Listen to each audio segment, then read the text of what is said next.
Another day, another bit of trying to figure out where we're supposed to go next, which really isn't helped by the fact that we weren't given directions that were all that specific for our next major plot point.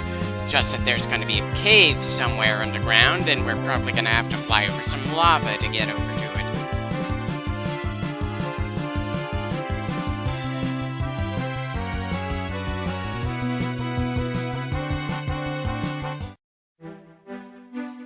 I doubt this is where we need to go, but there's no harm in looking at the place at the very least.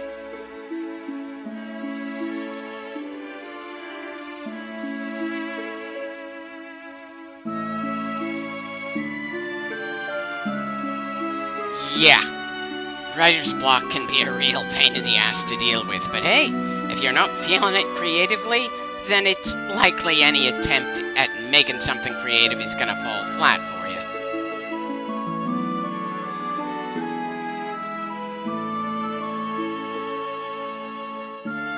If you're capable of talking to us, why do you still have those Z's over your head? Last time I checked, those kinds of Z's were there to imply someone is sleeping.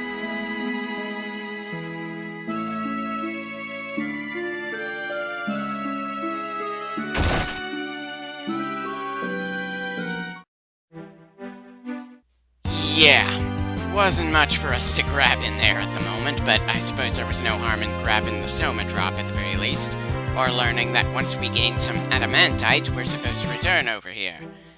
And apparently we have another town. Kinda surprised the dwarfs didn't mention this town earlier, but eh.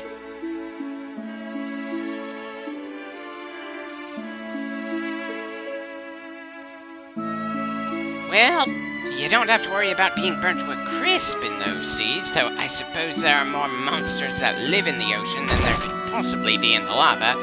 That might kinda add to the danger, I'm not 100% sure.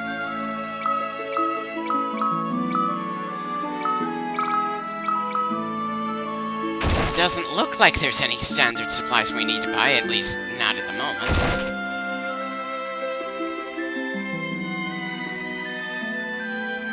I'll try to keep that in mind, not that I have any clue off the top of my head what a sylph is.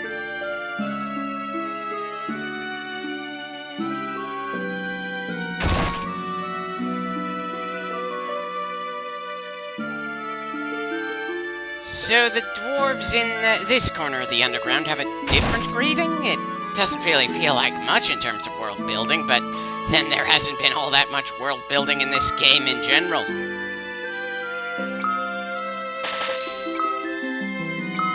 I kind of appreciate the chain whip in Azura, mostly because I'm way too used to stores in this game being pretty damn lackluster. Seriously, how often do we get to buy something in this game and it's a genuine upgrade from what we had before? It just doesn't feel often enough.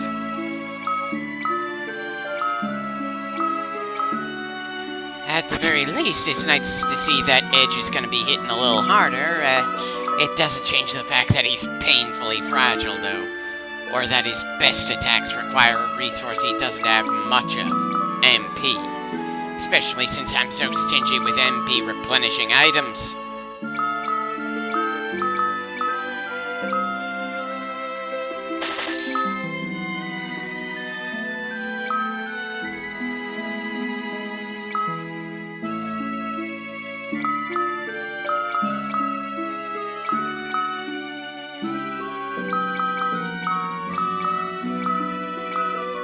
Again, why am I not selling the Mithril Hammer? It's not like we're gonna use it anytime soon. Or ever from this point on.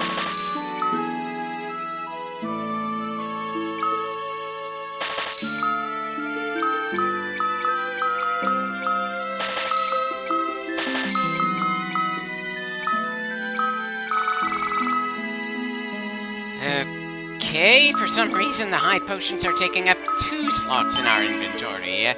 No clue why that was happening, and it's not the first time we've had that little minor issue in this game. Ah well, it's easy enough to fix. Anyway, let's see if there's any armor worth grabbing.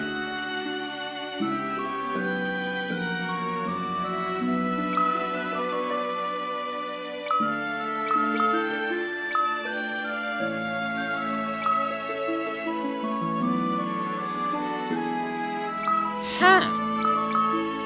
Okay, that's nice to see. Everything here is an upgrade for us. A whole lot of gold and diamond stuff, all of which definitely seems to be better than what we have, though I would appreciate if we could actually see how much of an improvement things are before we actually buy them.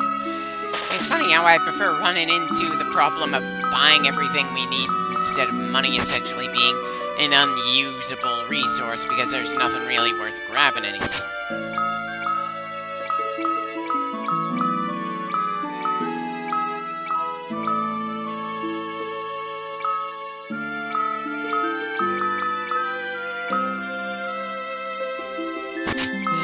So apparently Diamond doesn't do anything for Edge's regular defense, but it'll increase his magical defense.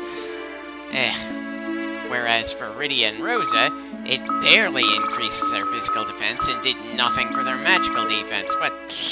What the hell?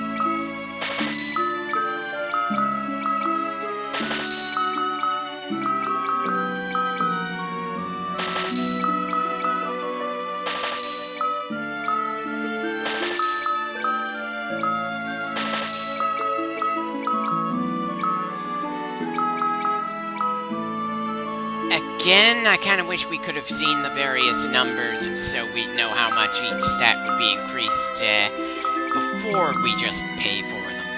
Nope, you first have to buy it, then you can compare the numbers to try to decide if it was worth it. Bit of a minor annoyance, but hey, I'm just glad there's a store with so many things that are a legitimate upgrade for us to put on. Even if the stat increases turn out to be small in the end.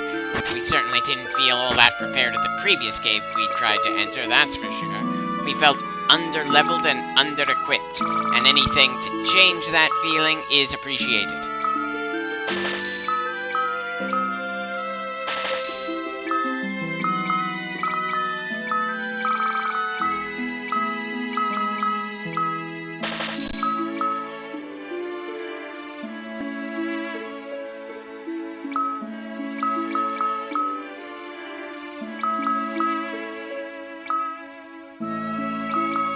Doesn't look like we can afford anything else for the moment. Well, we can always come back here later.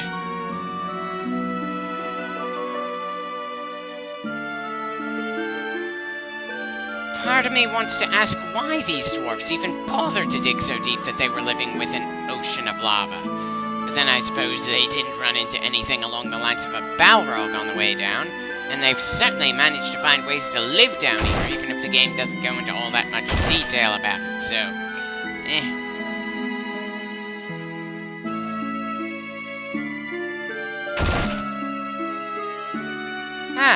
Why thank you. I probably should have checked in here before our big spending spree, but then I suppose there wasn't anything outside that would tell us this is a storehouse or something.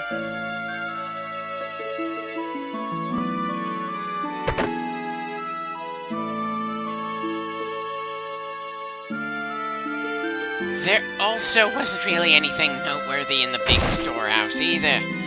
The actual stores were a better source of equipment, while the storehouse just gave us stuff that we can sell later on. Speaking of, this might be as good a time as any for some outright grinding. Not that, narratively speaking, there's ever a good time for that sort of thing. No matter when you do it, it's gonna feel a bit awkward in terms of how the story flows. And sometimes the grinding lasts so long, you start to lose track of what you were doing in the first place. Still, the last dungeon we entered made me feel very much underprepared at this stage of the game. And while it wasn't strictly the dungeon we absolutely have to go through to make progress in the main plotline, it's still close enough that I went, oh shit, in my head. Especially since I didn't even have to reach the damaging ground part of the dungeon's gimmick to feel like it's over our heads right now. I'm pretty sure for a decent chunk of this game, I've been underprepared to some degree or another. And while I have no clue how far away we are from the end of the game, especially with how the story loves to pad things out and add a little more bits of bullshit of the bad guys gaining victories they didn't earn, it's pretty clear that the game's less forgiving now than it was back at the start. I feel like the most genuinely memorable boss fights are behind us. It's weird how that comes about, really.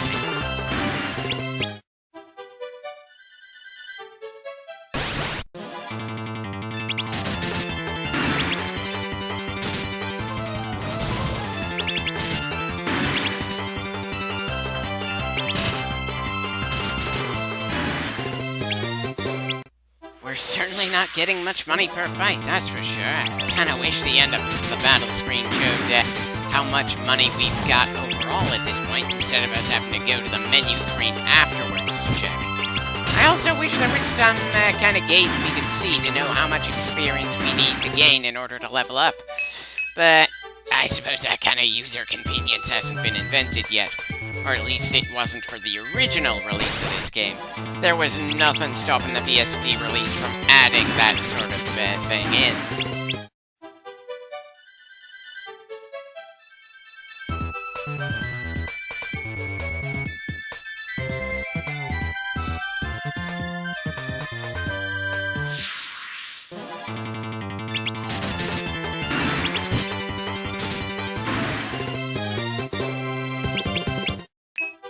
Definitely going to be annoying to grind in this game, that's for sure.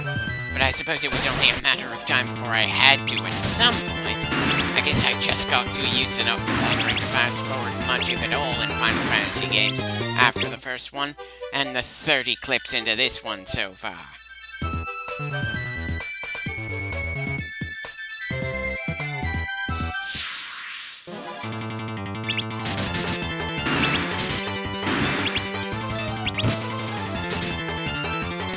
Really feels like Kain isn't doing the kind of damage he should be inflicting, considering the Blood Lance is his best weapon, at least according to the stats. But then, maybe the numbers aren't as accurate as they probably should be. Granted, it wouldn't be the first time. It's not like the equipment screen really gives you some especially detailed information about what elemental type damage the weapons inflict. You generally go based on the name and the weapon description. And it's not like the elemental strengths and weaknesses get highlighted anywhere near as much as they would in a Pokemon game, though it's clearly more of a factor in Final Fantasy than something like status buffs and debuffs. It's just that there's generally not all that much attention put into it in the game, and outside of random stuff like healing magic hurting the undead or something trying to absorb health from a zombie backfiring, it doesn't really come into play all that often. I'm sure that if the game did more to call attention to that sort of stuff, I'd do more to take it into account, but since I'm not really being punished for not giving a damn all that often, I don't really feel the need to change the fact that I don't give a damn. And 31 clips in, I don't think the game is going to throw anything at us that's going to change my opinion of that. We've gotten a pretty firm handle of how the rules work around here this far in, and the way we've been handling those rules has gotten us pretty far into the game, with not too many stumble points, so I must be doing something right.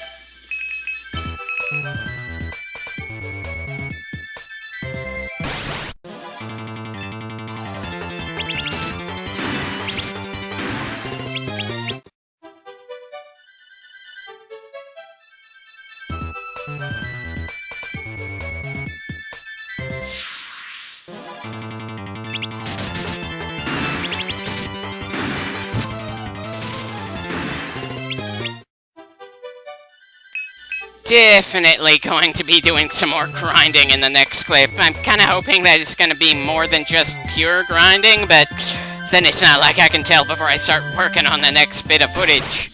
I just know that there's no way in hell I can include the next bit of raw footage into this clip and keep it under half an hour long, even if I fast-forwarded through all of it. Ugh, annoying, but entirely self-inflicted. I could have just as easily gotten moving towards the next major story dungeon. I'm sure it'd be less of a pain in the ass to deal with than the dungeon I had to retreat from. That one was for one of the game's side quests. Part of me kinda wants to bitch about how side quests are handled in this game, but considering my complaints with the main story, there's really not much point in me complaining about the side quests, when the writing for the main quests have has just gotten on my nerves. Sure, it would fill in some more time, but it'd feel pretty unfair, really. Side quests, by their very nature, are less interesting than main quests. It's literally the stuff that the writers felt you should be able to miss without losing out on anything especially important to the plot. Things that you can skip over if you want, and most of what you're missing is just the extra money and experience points you might have gained going through it. We haven't gotten to the point in the role-player's storytelling where the side quests actually do a good job of helping flesh out the world around us. Not really sure when that became a thing off the top of my head. I just know that the original Final Fantasy was incredibly innovative for its time, and the fourth one, which we're currently going through, was also the sort of game that changed the landscape of things. I'm pretty sure making side quests something amazing in their own right was started by some other series at some other point. And eventually I should probably look that up.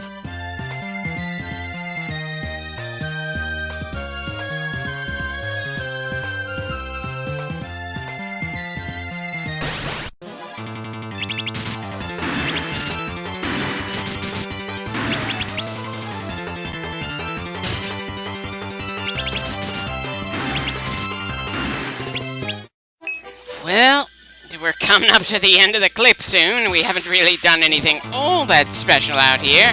Still, just because there was no story progress made doesn't mean it was a waste of time. Just that there wasn't all that much interesting to watch or comment on for the most part. And great. Now I'm remembering that this sort of thing is exactly why I put the second generation Pokemon Let's Play into an indefinite hiatus. Maybe when I'm finished with this LP, I'll try to finish off that one.